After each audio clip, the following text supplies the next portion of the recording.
प्यारे बच्चों, I am Anil Kumar Sharma, your history teacher.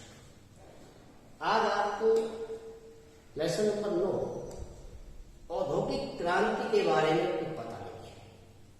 देखिए, आवश्यकता आविष्कार की जननी होती है।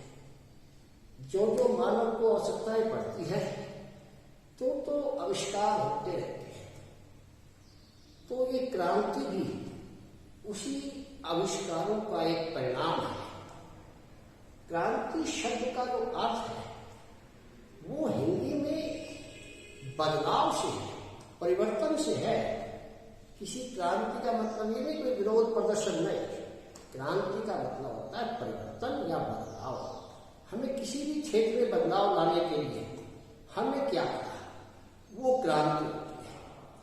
तो ये औद्योगिक क्रांति जो थी, इसमें हमारे औजारों में जो क्रांति आई, जो बदलाव आया, उसे ही औद्योगिक क्रांति का हमने नाम दिया है। तो ये क्रांति शब्द का सबसे पहले प्रयोग हेनरी ने किया था, क्योंकि उन्होंने जो इंग्लैंड के अंदर बदलाव आ रहे थे उनको मद्देनजर रखते हुए इसे क्रांति कहा। अर्थात वस्तुओं का उत्पादन घर की बजाय जब कारखानों में होने लगा तो उसे औद्योगिकरण कहा गया, औद्योगिक क्रांति कहा गया। ये 1780 से लेकर 1850 के दशकों के बीच में इंग्लैंड के अंदर आई थी। अब इंग्लैंड में इसके आने के अनेक कारण थे। सर्वप्रथम कारण ये मानेंगे कि जो इंग्लैंड की भौगोलिक परिस्थितियां, इंग्लैंड चारों तरफ से समुद्र से घिरा हुआ द्वीप है और प्राकृतिक रूप से अनेक खाड़ियां व बंदरगाहें वहां बनी हुई हैं। समुद्र से घिरा होने के कारण कोई भी बाहरी राष्ट्र उस पर हमला नहीं कर सकता था। इसके साथ साथ जो बंदरगाहें थी, वहां से वह आसानी से अपने व्यापार को जो है आगे बढ़ा सकते थे। तो भौगोलिक परिस्थितियां लंदन के अनुकूल थी, इंग्लैंड के अनुकूल थी। राष्ट्रीय अर्थव्यवस्था का उदय, देखिए राष्ट्रीय अर्थव्यवस्था जो थी इंग्लैंड में उदित हो चुकी थी, क्योंकि एक तो इंग्लैंड के तीनों क्षेत्र वेल्स, ब्रिटेन और आपके आयरलैंड, जब जो एक ही स्थान पर एक ही शासक के अधीन थे, और जब ये तीनों क्षेत्र एक ही शासक के अधीन थे तो वहां एक ही प्रकार के नियम, एक ही प्रकार के कानून थे। हर कानूनों में समानता थी। किसी प्रकार का कोई एक स्थान उस स्थान पर टैक्स नहीं लगता था। तो ऐसी स्थिति में वहां की अर्थव्यवस्था जो थी एक राष्ट्रीयकृत थी, जिसके कारण औद्योगिक क्रांति का मार्ग था प्रशस्त हुआ। बाजार को देखिए, इंग्लैंड के पास बहुत बड़ा बाजार था, क्योंकि दुनिया के लगभग हर देश, एशिया और अफ्रीका महाद्वीप पर उनका कब्जा था, उनको निवेश थे। तो उनके पास अपने सामान को बेचने के लिए पर्याप्त औपनिवेशिक देशों के बाजार थे। इसके साथ साथ माल का उत्पादन बढ़ाने के लिए वहां से कच्चा माल उनको आसानी से प्राप्त हो जाता था। तो बाजार की उपलब्धता भी इंग्लैंड में औद्योगिक क्रांति को लाने का एक बहुत बड़ा कारण है। शहरों का उदय, देखिए इंग्लैंड में जब ये क्रांति आई तो जो लोग खेती पे निर्भर थे, किसान थे, वो बेचारे अब मजदूर बन गए और कारखानों में काम करने के लिए आने लगे। अब ये कारखाने शहरों के अंदर विकसित थे तो वो शहरों की तरफ आने लगे। परिणाम क्या हुआ कि शहर की जनसंख्या बढ़ गई और शहरों के अंदर अनेक प्रकार की समस्याएं उत्पन्न हो गई और मजदूर किसान जो थे मजदूर बन के कार्य करते थे। इतना ही नहीं, बैंकों का उदय, सर्वप्रथम इंग्लैंड में ही बैंक व्यवस्था शुरू हुई। प्रथम बैंक इंग्लैंड का 1694 में बैंक ऑफ इंग्लैंड के नाम से वहां खुला। उसके बाद बैंकों की संख्या बढ़ती गई, बैंक के माध्यम से साहूकारों को ऋण मिलते रहे और उन्होंने अपने उत्पादन को बढ़ाने का प्रयास किया। तो इस प्रकार से पहले जो क्रांति जो थी वो इंग्लैंड में आई। अब आता है कि इसके बाद जो महिलाएं थी उनके ऊपर क्रांति का क्या प्रभाव था। देखो, महिलाओं पे, मजदूरों पे, सब पे इसका प्रभाव पड़ा है। महिलाओं के ऊपर सबसे ज्यादा प्रभाव पड़ा क्योंकि महिलाएं कुछ महत्वाकांक्षी प्रवृत्ति के लिए उच्च वर्ग की महिलाओं को प्रभाव, उच्च वर्ग की महिलाएं अपने कामकाज में आराम चाहती थी और जब वस्तुओं का उत्पादन होने लगा, नए नए आविष्कार हो गए, तो वो महिलाएं जो थोड़ा बहुत भी काम घर में करती थी वो भी उन्हें बंद कर दिया और अपनी आवश्यकताओं की पूर्ति अब वो मशीनों के माध्यम से करने लगे। अर्थात उच्च वर्ग की महिलाओं के पास पैसे की कोई कमी नहीं थी। इस कारण उन्होंने आराम पर मशीनें खरीदी और बड़े ठाट बाट से आराम से जीवन जीने लगी। मध्यम वर्ग की महिलाओं को प्रभाव, मध्यम वर्ग की जो महिलाएं थी वो समाज में अपने रुतबे को दिखाना भी चाहती थी, जिस कारण उन्हें इन साधनों की आवश्यकता थी। लेकिन उच्च वर्ग की महिलाओं के समान उनके पास इनकम के साधन नहीं थे, आय नहीं थे। तो परिणाम उन्हें अपने पतियों के साथ काम में हाथ डालना था, हाथ नौकरी करनी थी। इसका परिणाम ये निकला कि वो घर के काम से करते और जिस प्रकार की शिक्षा दीक्षा अपने बच्चों को देना चाहती थी, उनका लालन पालन करना चाहती थी, वो वैसा नहीं कर सकती और अपने ऐसा आराम के जीवन के लिए पुरुषों के साथ कार्य करना उन्हें आए, कारखानों में, फैक्ट्रियों में। तो इस प्रकार से मध्यम वर्ग की महिलाएं ही सबसे अधिक प्रभावित हुई।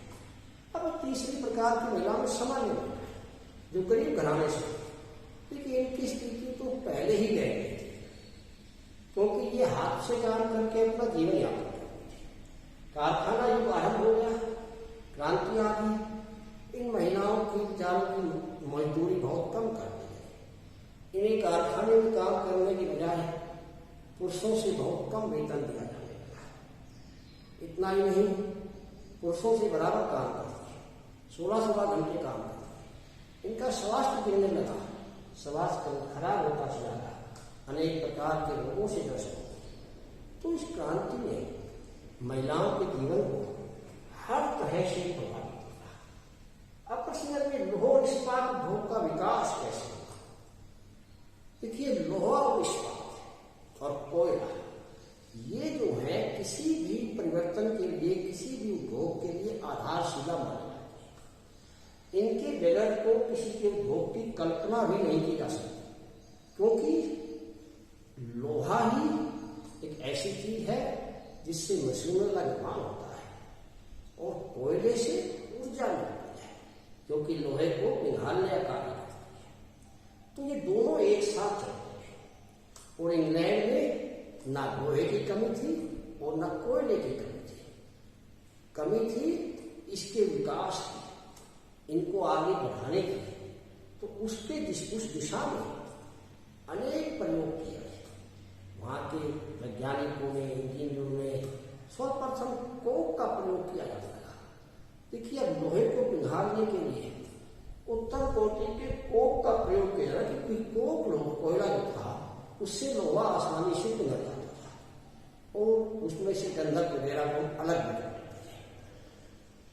इसके साथ साथ अब्राहम डली ने वहां पर एक धवनी भट्टी बनाई, जिस भट्टी के अंदर कोक के माध्यम से कोयले को आसानी से पिघाला जाने लगा। उसके बाद उसके बेटे और पोते, जिन्हें भी इब्राहिम के ही नाम से जानते हैं, इब्राहिम के नाम से ही इब्राहिम द्वितीय, इन्होंने भी लोहे के क्षेत्र में, कोयले के क्षेत्र में अनेक परिवर्तन किए। इब्राहिम द्वितीय ने सेवन नदी के ऊपर सर्वप्रथम लोहे का एक पुल बना दिया, आलोड़न भट्टी। इसके बाद हेनरी नामक एक विद्वान ने आग में भट्टी बनाई, जिसके अंदर अधिक मात्रा में लोहे का प्रबंध करके उच्च कोटि का लोहा बनाया जाने लगा और उस लोहे के माध्यम से अनेक प्रकार के यंत्र बनने लगे। इस्पात का विकास धीरे धीरे इंग्लैंड में लोहे के स्थान पर इस्पात आ गया, जो कि कोयले और मैग्नीज आदि को मिलाकर के बनाया जाता था। इस्पात को मन चाहा रूप दे देते थे और वो जंग रोधी होता था, उस पर जंग भी नहीं लगता था। परिणाम ये हुआ कि इस्पात बनने लगा। इस्पात की पाइपें, टंकियां, कुर्सियां आदि बनने लगी। खनन का विकास, कोयले में खान करने के काम करने वाले मजदूरों के लिए वहां पर एक भाप के इंजन का आविष्कार हुआ था। वो इंजन शुरू में खानों से पानी निकालने में काम लिया जाने लगा उसका। दूसरा, सेफ्टी लैंप का आविष्कार हो गया, जिसके कारण अंधेरे में भी काम करना आसान हो गया। कहने का तात्पर्य यह है कि लोहा और कोयला के विकास से इंग्लैंड के अंदर औद्योगिक क्रांति का बहुत ज्यादा विकास हुआ। अब आपको हम बताएंगे कि ये औद्योगिक क्रांति इंग्लैंड में आती वो सर्वप्रथम के वस्त्र के क्षेत्र में आई, कपड़े के क्षेत्र में। तो कपड़े के क्षेत्र में क्या क्या बदलाव हुए, क्योंकि बदलाव सारे। अब देखिए, कपड़ा, अंतरराष्ट्रीय बाजारों में कपड़े की मांग बढ़ती जा रही थी। कपड़े बनाने का कार्य शुरू में हाथ से ही किया जाता था और चरखा उस कपड़े की एक मशीन, मात्र सूत काटने की मशीन था। और उस मशीन के सहायता से इतना अधिक कपड़ा नहीं बन सकता था जिससे इंग्लैंड की और पूरे विश्व की मांग पूरी की जा सके। तो ऐसी स्थिति में कुछ आविष्कार हुए जिन्होंने कपड़ा उद्योग के क्षेत्र में क्रांति ला दी, जिसने इंग्लैंड को कपड़ा उद्योग के आयातक के स्थान पे निर्यातक बना दिया। वो थे तो फ्लाइश। देखिए, लकड़ी की एक सूत काटने की मशीन आई और उसके माध्यम से कपड़ा बुना जाने लगा। तो कपड़ा अधिक बुनने लगे और उसकी चौड़ाई भी बढ़ी कपड़े की।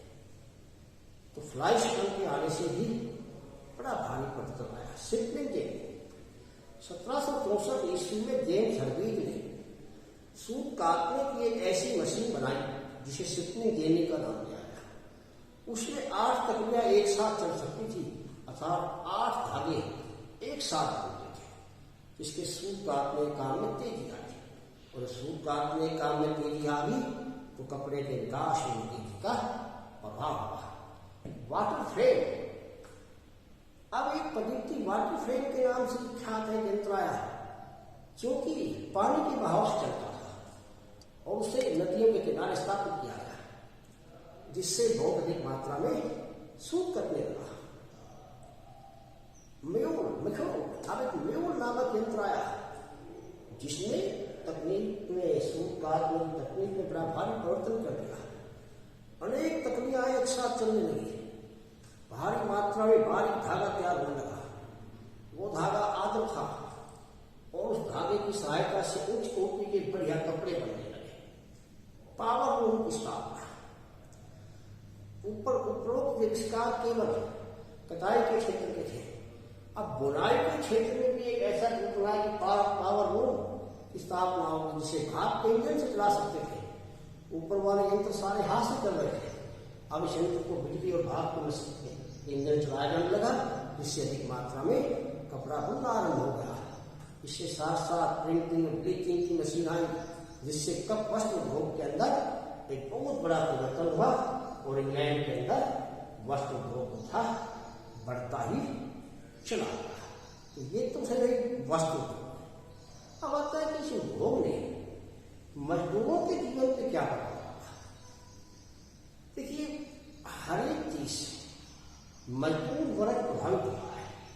उसकी सबसे बड़ी वजह ये थी कि जहां कपड़ा मजदूर लोग हाथ से बनाते थे, जब ये क्रांति आ गई तो मजदूरों का जो काम था वो ठप हो गया। अब उन्हें कारखानों में काम करना पड़ा और कारखानों में काम करने के बदले उन्हें बहुत कम वेतन मिलता था। एक सप्ताह में 25 शिलिंग मिलते थे उस समय में कहना।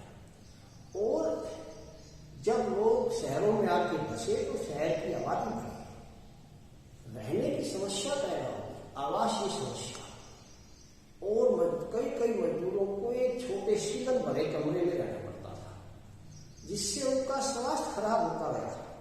अनेक रोगों ने उनको घेर लिया, अनेक बीमारियां उनको लग गई। परिणाम ये हुआ कि मजदूरों की स्थिति बड़ी दयनीय हो गई, दुर्दशा हो गई, उनकी हालात बड़ी खराब हो गई।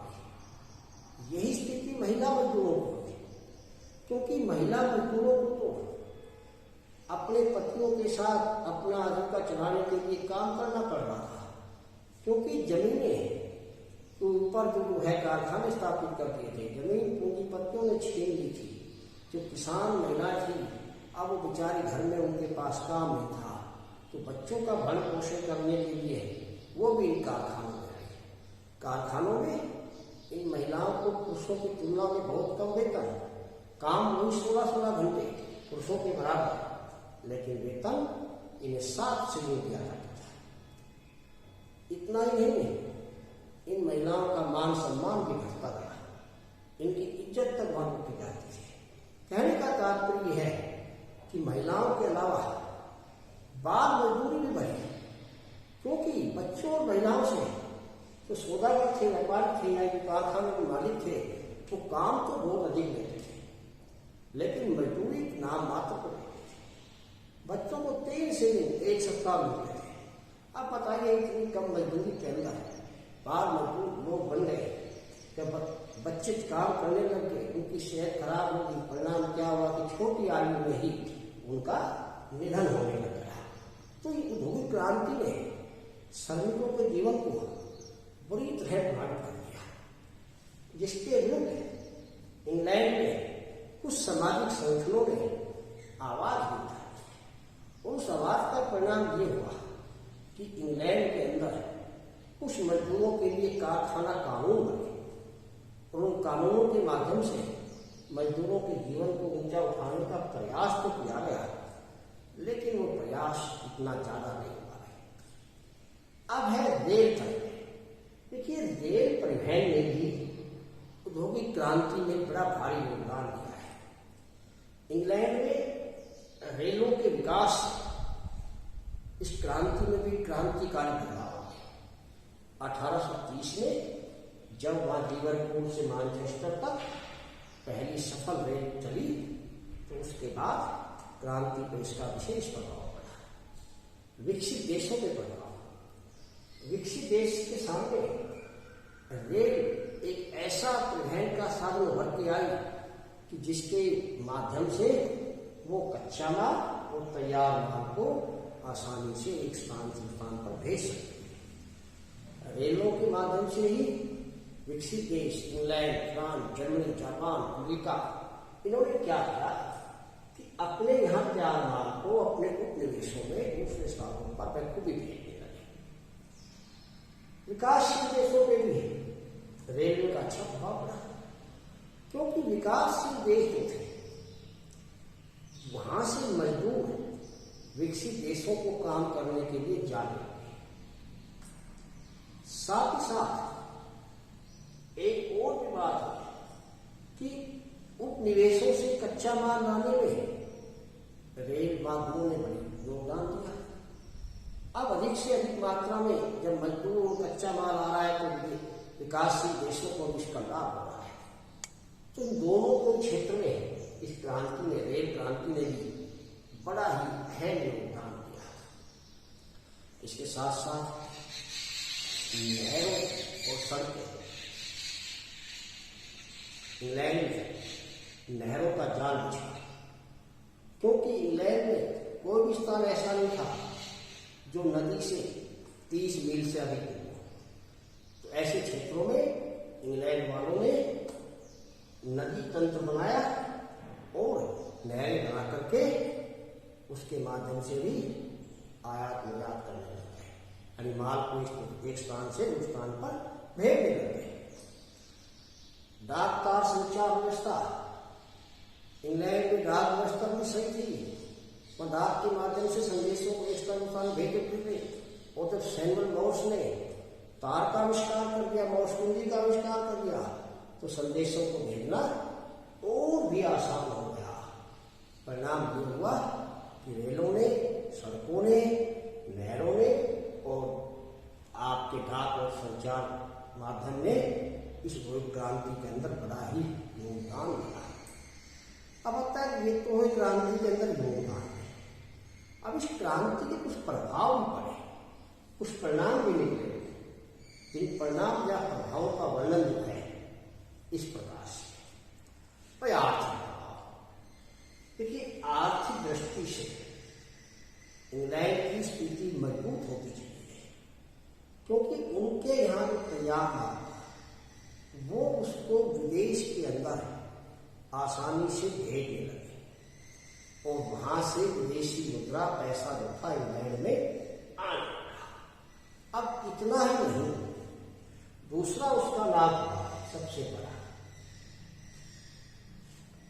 कि भाई लाभ तो उनको खूब पैसे होंगे, प्रति व्यक्ति आय बढ़े, लेकिन हम देखते हैं कि वही क्रांति का सकारात्मक नकारात्मक दोनों ही प्रभाव होते हैं। पर्यावरण प्रदूषित हो गया, पर्यावरण के ऊपर ये प्रभाव पड़ा कि अनेक क्षेत्रों से जो उद्योग थे उनसे गंदा पानी जो था नदियों में डाला जाने लगा, जल प्रदूषण बढ़ा, उद्योग से निकलने वाला विषैला धुआं पर्यावरण में फैलता गया, जिस कारण पर्यावरण दूषित हो गया, और इसके साथ साथ सामाजिक प्रभाव पड़ते हैं। समाज एक दूसरे के नजदीक आया, क्योंकि यातायात और परिवहन के साधन सुलभ हो गए, लोग आपस में मिलकर रहने लगे, और लोगों को एक दूसरे के विचारों को समझने का अवसर मिला। और समाज के अंदर जब अवसर मिलते हैं तो विभाजन भी हो जाता है। तो वहाँ इंग्लैंड के अंदर भी उच्च वर्ग, मध्यम वर्ग, निम्न वर्ग, तीन वर्ग के सामने आ गए। इन वर्गों ने इंग्लैंड के अंदर सामाजिक बदलाव कर दिया। इतना ही नहीं, सांस्कृतिक बदलाव होते हैं, क्योंकि जब लोगों ने का मेल जोल बढ़ा, एक दूसरे की संस्कृतियों को देखा, उन्हें परखा, तो वो उन संस्कृतियों को अपने अंदर ढालने का प्रयास करने लगे।